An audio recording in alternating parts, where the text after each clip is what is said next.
La première journée des phases de groupe du tournoi de la redynamisation Trophée Antoine Sedgro édition 2 qui a débuté le samedi 4 mai 2024 s'est achevée ce 26 mai avec une série de 8 matchs âprement disputés.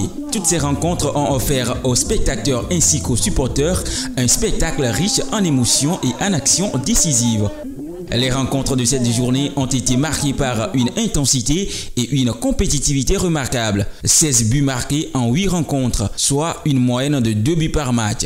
Ce ratio souligne une offensive active mais équilibrée avec des défenses souvent bien organisées, limitant les occasions de but. Nous avons constaté que la majorité des matchs, il n'y a que des matchs nuls.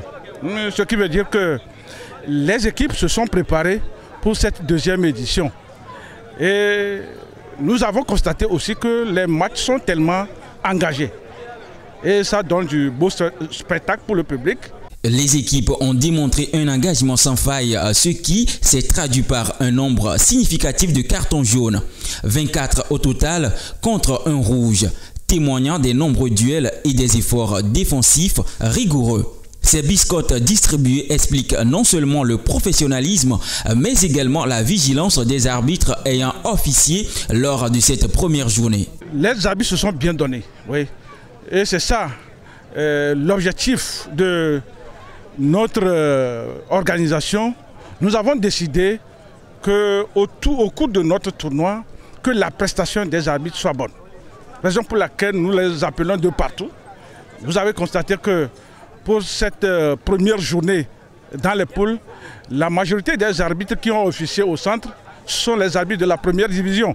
Donc on les a sollicités pour que la prestation soit bonne.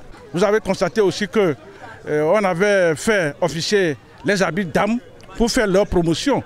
Donc notre objectif pour notre tournoi, il faut que l'arbitrage soit de haut niveau. Alors que les phases de groupe continuent, les équipes devront ajuster leur stratégie et maintenir leur dynamisme pour se qualifier pour les étapes suivantes. Les organisateurs avec les footeux attendent avec impatience les prochains matchs, espérant voir des performances encore plus spectaculaires et un fair play exemplaire. La prochaine journée s'annonce très âpre parce que dans chaque poule, c'est les 2 premiers qui vont se qualifier. Et cette première journée, les équipes se sont observées.